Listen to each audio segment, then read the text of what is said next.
Hello and welcome to Let's Play Kirby's Dream Land 2. Now, fair warning, I am not going to be good at this game at all. No, I've actually played this game before. I just like to try doing things that I am really not good at. So we're going to give this a shot. Yeah, I have played this game before. I have 100%ed it, I do believe. But we'll kind of talk about what the requirements are in order to get that 100% criteria. So we're going to start off here by just kind of loading up our save file. As you can see, I have a little bit of a practice file going on there on the first slot. But we're going to use slot 2 because this is for the LP. And we're going to get started off with level 1, the grassland. Typically the always the first level 1 in most of the Kirby 2D games. So we'll go ahead and kick things off in a traditional style there. And we start things off here with, yeah, just kind of a typical overworld map. This game has a lot of similarities to Kirby's Adventure with its overworld, where you essentially start off, like 3 or 4 stages in the first world, and then as you climb the ladder and you get to some of the other levels, the amount of stages and of course the difficulty of those stages will in fact increase. So get used to seeing that. Again, very similar to Kirby's Adventure. And obviously this is the sequel to Kirby's Dream Land on the Game Boy, but they expand this game quite a bit compared to its sequel because we have quite a few new additions. Obviously the addition of the Animal Buddies was something that was brand new to this game and was probably one of the best parts about it. I love the fact that we get 3 different Animal Buddies. I'll be kind of going over them just kind of slightly as we get them.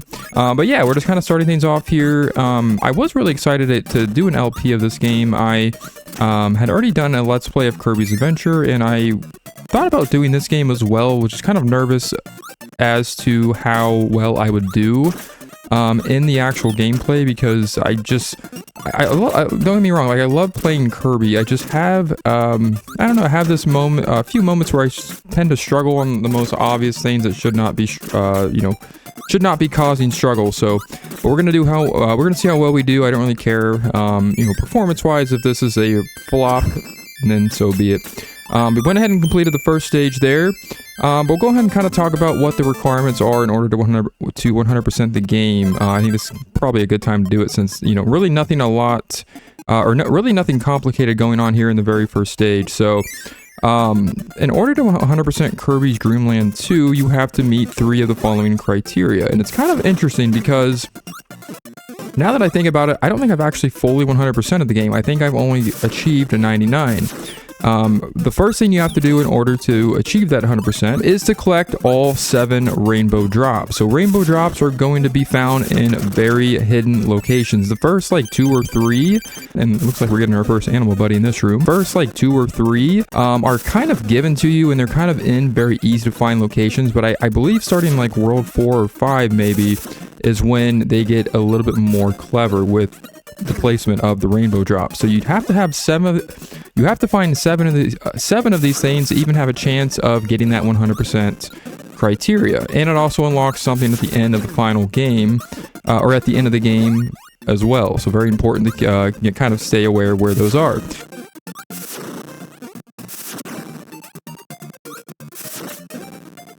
Right now, we went ahead and found our very first Animal Buddy. This is Rick.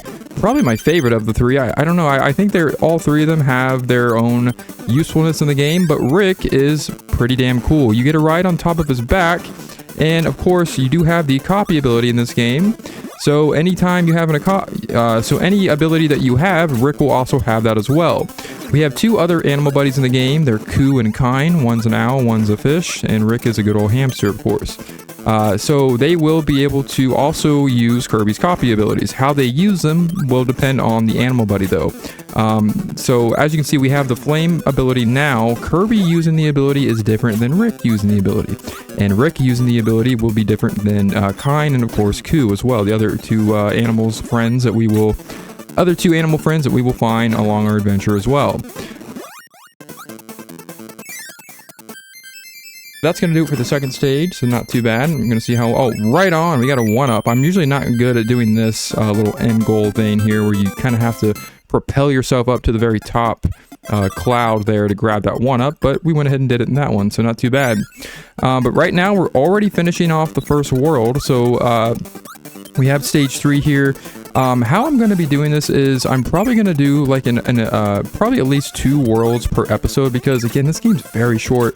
Like most 2D Kirby platformers, it doesn't take a lot of time to get through each level. So we're pretty much almost done with the first world, and then world 2 will be in the same video. How long is that going to happen? Probably until like world 4 or 5, probably like world 5. Because I could see like the next episode just being world 3 and 4. I think I can still fit those 2 in a single video.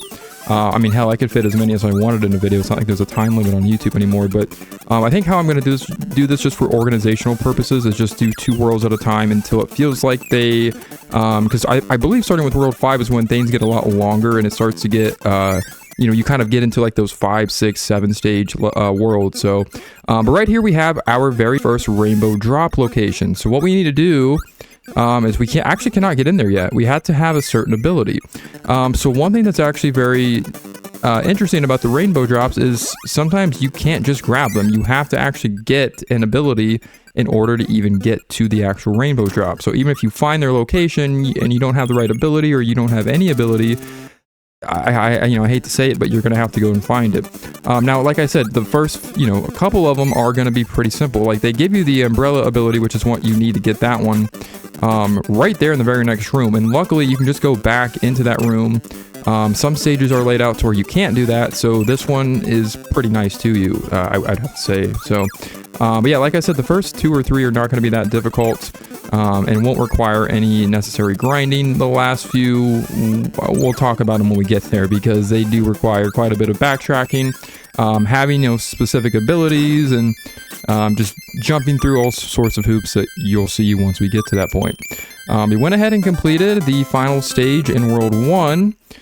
So, in traditional Kirby fashion, that always means once you get to the last stage in a world, you now have a boss fight. And we are now facing Wispy Woods. He looks a little bit different this time around. He's got a surgical mask on, which is what it looks like, or a face mask. His eyes are crazy. But if you swallow an apple and throw it at him one time, that will get rid of that crazy face he has going on. I do like that style that he has, so he's got to look good for us in this game, because we've seen him in like, 5 games already. Up until this game came out. I mean, not just kidding. This is the second Dreamland game. This is like the 3rd game release, I believe. But yeah, again, with the copy abilities and with our new animal friend Rick, Wispy Woods is even easier than he ever has been. So that's gonna do it for World 1. Yeah, that's it. That took us, what, 10 minutes? I don't even think it was that long.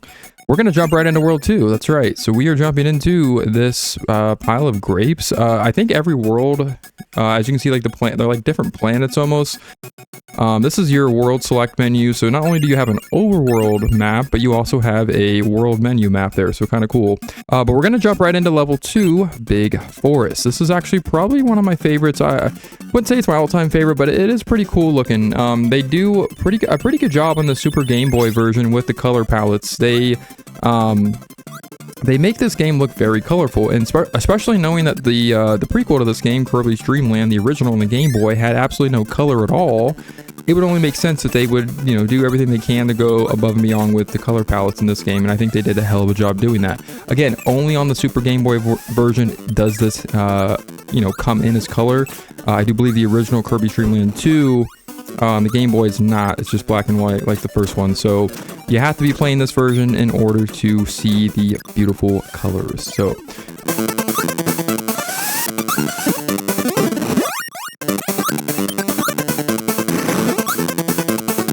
but we're gonna go ahead and move right along here. Yeah, I love the trees in this game. We have our next animal friend here. Go ahead and destroy that enemy, and we now have access to Koo. We're going to dump Rick for Koo because I just want to show Koo off. He's introduced in World 2 here, and this is probably the best world that you can use him in because he can fly. And Kirby can fly as well, but Koo's flight ability is a lot faster, especially if you get the, if you get really any ability. As you can see, I'm just kind of wrecking house here with the flame ability. We're just kind of like a gigantic flying fireball raining hell on all these creatures that inhabit this forest. But if you get your hands on the umbrella ability while riding on Koo, holy crap, man, it gets pretty intense. Like, you can just kind of speed through any stage with that thing. Because what's nice about Ku, and especially with the umbrella ability, is he will kind of go into this vulnerability state where, or invulnerability state where once he starts spinning, he essentially does a spinning attack, right, with the umbrella copy ability. And once you get going with that ability, and I wish I could show it off here soon, but this is the boomerang ability, or the cutter ability, I think it's officially called. And also a nice one, but the umbrella ability makes you just kind of spin.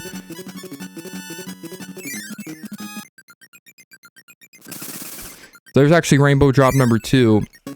But like I was saying, the umbrella ability allows you to move pretty swiftly with Ku, and you can kind of bash through enemies without taking really any damage at all, and it just makes things go a lot smoother in my opinion. So there's a rainbow drop in that entranceway there. We cannot get it yet because unfortunately we did not have the right ability. So again, another prime example of just being at the right place at the right time with the right ability is how you have to get those. So well, not necessarily the right place at the right time, but you just have to have the right ability with the right animal buddy for the most part. This one, again, is pretty lenient again. We just have to go and find our right ability, come back for it, and then we can collect it. So, yeah, as you can see, we have the spike ability here, or the needle ability. I can't remember what it's called. I call it the spike ability, so we can kind of, again, wreak havoc there with Ku and really make fine work of each of these stages here in the forest. So, second stage is done. We move on to stage 3. So we are just kind of wrecking house here, just kind of getting through this thing with no problem. But now that we have the spike ability, now that we have the needle ability, we are going to go back into that little cave where we had that rainbow drop. Because if you remember, it was sitting right here. So we actually needed that ability in order to grab it. So we got our second rainbow drop. We are free to exit the level. They do save, even if you just exit the level and grab them. I think you just have to complete the level in its entirety once in order for that to happen. I could be wrong on that, but I've never had a problem with grabbing them and exiting the level and not, and not losing them. Like, I've always kept them every time. So, but right here, so we have the umbrella ability. Go ahead and consume that with Ku, and right here is what I'm talking about. You do this crazy spin attack, and you can just kind of glide all the way through the level with really taking no damage at all. Like, he does the spin for quite a good amount of time. Like, it's like a 5-second spin, and it doesn't sound like a lot of time, but it really does do a lot of good for just getting through this level as in a very efficient manner. And you don't really take much damage at all. And we have an umbrella mini boss here. I don't remember the exact name for this guy. I'll have to kind of look into that. But he is actually holding, yet again, another animal buddy. And I think this might be Rick, because I don't think we get Kind this early in the game yet. He should be saved for the next world. But getting ahead of myself here, we're just going to focus on destroying this evil umbrella with our umbrella. Ella, A. Okay, I'm going to stop. But yeah, that's pretty much about it for World 2. We're just kind of cleaning house here and kind of wrapping it up. And okay, so here we go. Yeah, I forgot. So whenever you have a bag that looks like you're about to get an animal buddy, if you already have that animal buddy that it's about to give you, you will get Gooey. And that was who that little creature was that we just saw there in that little cave where we fought that mini boss. So Gooey is essentially just going to show up. He's very pointless, other than the fact that he will give you, I believe, a star or a piece of health. I can't remember. He either gives you a star that works towards your 7 stars there in order to get an extra life, or he gives you an additional piece of health. I can't remember. I think it's health. I'll have to look into that. But he gives you health, so he's kind of pointless. Again, he only is really serving one goal, and that's to just fill in for the animal buddy that you already have. But we're going to continue to just kind of fly through this very gorgeous forest, and we're going to finish things off right here. The end of the stage, the very final stage of the forest level. Grab a little star there, and we are good to go. Now it is time for boss number 2. Let's get things started.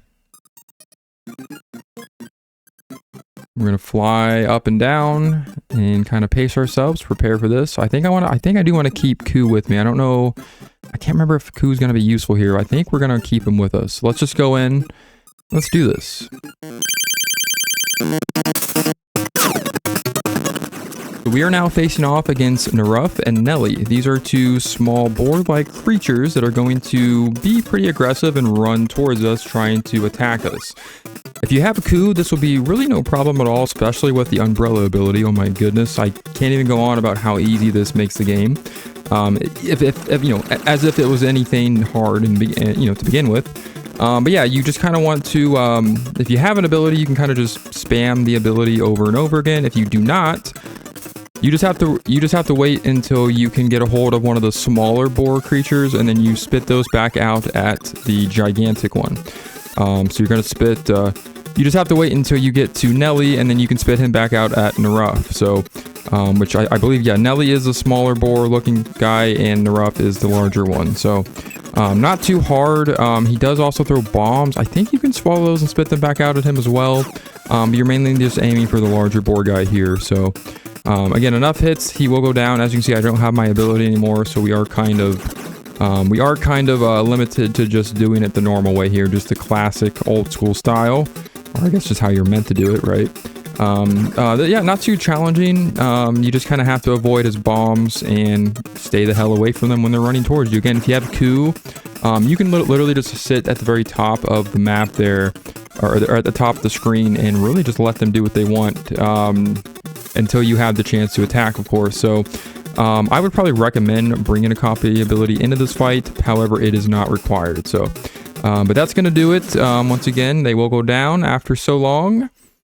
We went ahead and completed the forest level. So we're going to go ahead and just take in this environment one last time.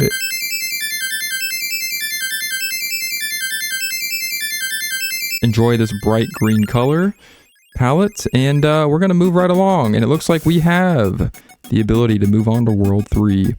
But we're not going to, because we're actually not done with World 1 or World 2 yet. Yeah, so the second requirement in order to 100% the game is you actually have to go through the boss door again, and you need to complete a bonus stage. As you can see, we are now facing off with Wispy Woods again, but we're doing a bonus chance. What is a bonus chance? Well, you have to collect every single star that is thrown at you from the boss, as well as not get hit a single time. So if you do this, you will get a perfect attempt at this bonus chance, and that will go towards your 100% completion. You do have to do this with every single boss except for the final one, of course. So the first 6 bosses, you do have to do this in order to get that 100% number on your, on your game. So this one's pretty damn easy. You just have to, you literally can just swallow the apples and throw them back at Wispy Woods or at the other apples to, get them out of your way, and just wait until he blows those stars at you. That's kind of sounded wrong. That's kind of what he's doing. So you just have to collect the stars, and then once you get them all and you do not get hit once, that will give you your perfect attempt and an extra life, so not too bad. So that's completely it for World 1. We never have to come back here ever again, and I really don't see a reason to do that anyways, so we're going to move back to World 2. So this is where we will take on the second bonus chance, and now we are doing it with Naruf and Nelly. This one is a little harder because it's a little bit more aggressive. You have to kind of chase down your stars this time. As you can see, they kind of come out pretty quickly, while also still trying to avoid all of these damn boar creatures. So, yeah, oh, ouch. Okay, so we got hit there. We're going to try this again. Crap. All right, I'm ready. I think I'm ready. If I'm ready as I've ever been in my life, I think at this point. I don't know if I am for sure, but we're going to try it. Come on, just get the stars. No! Yes, we still got it. We saved it, baby. We saved it. Saved the day. Yeah, you can glide, you can jump, fall down these steps, these platforms up here. Makes it easier, but I think that was it. Oh, thank goodness. That actually took me more than a couple attempts, so I'm probably going to edit this in a certain way where it looks like I did it in one, but yeah, that's going to do it. So we actually are now fully done with World 1 and World 2, so we now move on to World 3. So next time on Let's Play Kirby's Dream Land 2, we will be taking on the third world of the game, and we will be introduced to our third animal buddy. Until then, I will see you later.